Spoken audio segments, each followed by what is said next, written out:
میرے بھائی بہنوں، اس رات میں سارے رمضان میں بخشش ہوتی رہتی ہے، لیکن اس رات میں 4 آدمیوں کی بخشش نہیں ہوتی، باقی سب کی ہو جاتی اہل ایمان میں سے۔ تو 4 آدمیوں کی بخشش نہ ہونے کا مطلب یہ ہے کہ اگر یہ توبہ نہیں کرتے تو ان کے لیے معافی کوئی نہیں، اگر یہ توبہ کر لیں تو ایک دم معافی، ان کو بھی اللہ کی رحمت ان کو اپنے چھاؤں میں لے لے گی۔ پہلا ہے مدمن خمر، جو مستقل شراب کا عادی ہو، مستقل شراب پینے والا یا کوئی بھی نشہ کرنے والا جو آدمی کو مفلوج کر دیتا ہے۔ تو اس وقت میں نشہ خمر شرابی تھا، اب تو ہیروئن اور کوکین اور کیا کیا وہ ٹیبلٹس بھی ایسی آ گئی ہیں، ایک ٹیبلٹ 5-5 ہزار کی ہے، اور ہمارے کالج سکول کے بچے بچیاں اس میں بالکل 16-17 سال کی عمر میں اس میں پھنسے ہوئے ہیں۔ تو مدمن خمر، شراب پینے والے کی بخشش نہیں ہوتی۔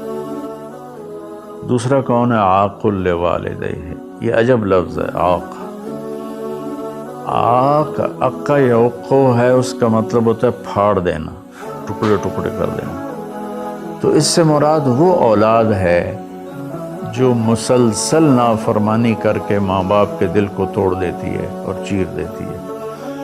ایک ہوتا ہے کبھی کبھار آواز بلند ہو جانا، وہ تو ایک فطری چیز ہے کہ بیٹے کی آواز ماں کے سامنے بلند ہو جائے، باپ کے سامنے بلند ہو جائے، بیٹی کی آواز ماں کے سامنے بلند ہو جائے، باپ کے سامنے بلند ہو جائے، یہ نیچرل ہے، اس کو نافرمانی نہیں کہتے۔ یہ ایک وقتی طور پر ہوتا ہے، پیچھے وہ ان کو پھر بیٹے کو خیال آتا ہے تو وہ معافی مانگتا ہے جا کے، بیٹی کو خیال آتا ہے وہ معافی مانگتی ہے جا کے ماں سے، تو ان کو نافرمان نہیں کہتے۔ عاقہ وہ مرد، وہ عورت، وہ لڑکا، وہ لڑکی جو اپنے باپ اور ماں کے دل کے ٹکڑے ٹکڑے کر دے۔ آپ سے پوچھا گیا تھا یا رسول اللہ قیامت کب آئے گی؟ آپ نے فرمایا اللہ کے سوا کوئی نہیں جانتا۔ آپ نے فرمایا تو کوئی نشانی؟ تو وہ پوچھنے والے نے عرض کیا یا رسول اللہ کوئی نشانی بتا دیں، تو آپ نے فرمایا جب تم یہ دیکھو کہ بیٹیاں ماؤں سے نوکروں جیسا سلوک کریں، یا خاص طور پر بیٹی کا لفظ استعمال کیا، بیٹے کا نہیں، کہ بیٹے عام طور پر ہی سرکش ہوتے ہیں، بیٹیاں عام طور پر فرمانبردار ہوتی ہیں۔ تو آپ نے فرمایا جب تم یہ دیکھو کہ بیٹیاں بھی ماؤں کی دل شکنی کرنے لگ جائیں اور عرب کے بدو لمبی لمبی عمارتیں بنانے لگ جائیں، تو سمجھنا کہ قیامت قریب ہے۔ تو میں یہ بچیوں سے خاص طور پر کہتا ہوں کہ یہاں اللہ کے نبی نے بیٹوں کا ذکر نہیں کیا، بیٹیوں کا ذکر کیا ہے، کہ جب یہاں تک نوبت پہنچ جائے کہ بیٹیاں بھی ماؤں کے ساتھ نوکروں جیسا سلوک کریں تو پھر قیامت قریب ہے۔ تو یہ بہت کامن ہو چکا ہے ہمارے گھروں میں، کیونکہ اس موبائل نے اور یہ کمپیوٹر نے، انٹرنیٹ نے ہماری ساری زندگی اس کے اندر کھپا دی ہے۔ میں رشتوں کا لحاظ نہیں، رشتوں کی قدر نہیں، ایک دوسرے کے پاس ادب نہیں۔ میں جب بہت چھوٹا تھا تو میں نے اپنی ایک پچھلی نسل جو اب ساری ختم ہو گئی ہے، تو ان سب میں اپنے ماں باپ کا اتنا ادب ہوتا تھا کہ کوئی ان کے آگے چوں نہیں کرتا تھا۔ میں نے اپنے دادا کے بھائی کو دیکھا ہے، دادا کو میں نے بس ایسے حلیہ، ایسے کہ حیولہ سا ہے بھائی، یوں شکل تھی لیکن وہ یاد نہیں، دادا کے بھائی کو دیکھا ہے۔ تو دادا کے بھائی کے جو بیٹے تھے نا، جب ڈیرے میں بیٹھتے تھے تو اپنے والد کے سامنے نہیں بیٹھتے تھے، پیٹھ کے پیچھے بیٹھتے تھے، حالانکہ دین کی کوئی خبر نہیں تھی۔ یہ اس وقت کی معاشرت تھی، مشرقی معاشرت۔ اب بھی آپ جائیں تھر میں تو ہندو عورتیں ہوں گی، جب گاڑی آئے گی تو ایک دم اپنا گھونگھٹ نیچے کر لیں گی، حالانکہ ہندو عورتیں۔ یہ تہذیب مشرق ہے۔ تو اسلام تو ویسے ہی عریانی فحاشی کی اجازت نہیں دیتا، تو ہماری تو مشرقی تہذیب بھی اس بات کی حامل ہے کہ عورت حیا کے پردے میں چھپی ہوتی. اور اللہ نے مجھے تاریخ پڑھنے کا بہت موقع دیا. دنیا میں یہ جو راجپوت قوم ہے یہ آرین ہے. تو جب ان کی یہ قبل مسیح آئے ہندوستان میں، عیسیٰ علیہ السلام کی آمد سے پہلے ہندوستان میں آئے، پھر یہ خونخوار تھے اور آپس میں لڑتے تھے، تو پورا ہندوستان چھوٹی چھوٹی ریاستوں میں بٹا ہوا تھا. کبھی کسی راجا نے 5-10 ریاستیں فتح کر لیں ورنہ یہ اس طرح تقسیم تھا. تو یہ دنیا کی واحد قوم ہے. جب انہیں یقین ہوتا تھا کہ ہمیں شکست ہو جائے گی تو وہ سب سے پہلے اپنی بیٹیوں کو، بیویوں کو، ماؤں کو قتل کر دیتے تھے کہ کوئی ہماری بیٹیوں کی عزت سے نہ کھیلے، ہماری بہنوں ماؤں کی عزت سے نہ کھیلے.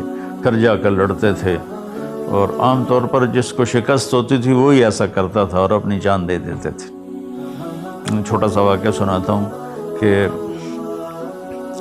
مراٹھوں نے ایک قلعے پر حملہ کیا، شیر گڑھ اس کا نام تھا.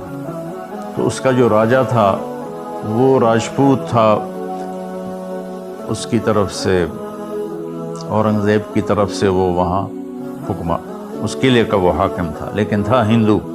اودے سنگھ اس کا نام تھا اور اس کی 18 بیویاں تھیں.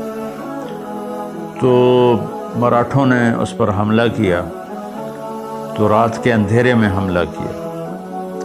تو سارے 5000 کی فوج تھی، ہندو مسلم کٹھے، وہ شرابیں پی کے پڑے تھے. وہ 300 آدمی اندر گئے، ان کو اکھاڑ دیا. تو اودے سنگھ کو جب پتہ چلا کہ میدان ہاتھ سے نکل گئے تو اس نے اپنی 18 بیویوں کا سر قلم کر دیا اور پھر آ کے نیچے لڑا اور خود بھی مارا گیا. یہ ایک ثقافت تھی، تہذیب تھی. تو اب ہماری ساری وہ اختلط الحابل بالنابل، اچھا پانی اور گند گٹر کا پانی آپس میں مل گئے ہیں. تو ہماری تو آپ نے تہذیب دیکھنی ہو تو آپ یہ ادھر جا کر سندھ میں دیکھ لیں کس طرح عورتیں اپنے گھونگھٹ میں رہتی ہیں. تو میرے بیٹوں بیٹیوں، حیا بہت بڑی چیز ہے، بہت بڑی دولت ہے.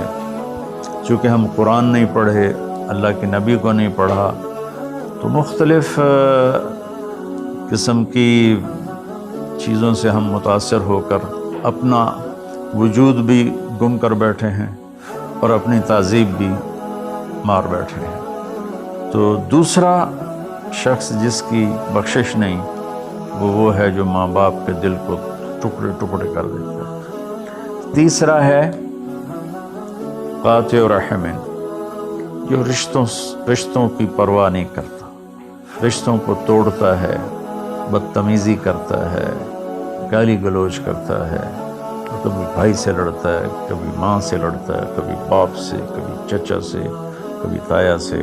ماں اور باپ سے جتنے رشتے بنتے ہیں نا وہ ذوی الارحام کہلاتے ہیں.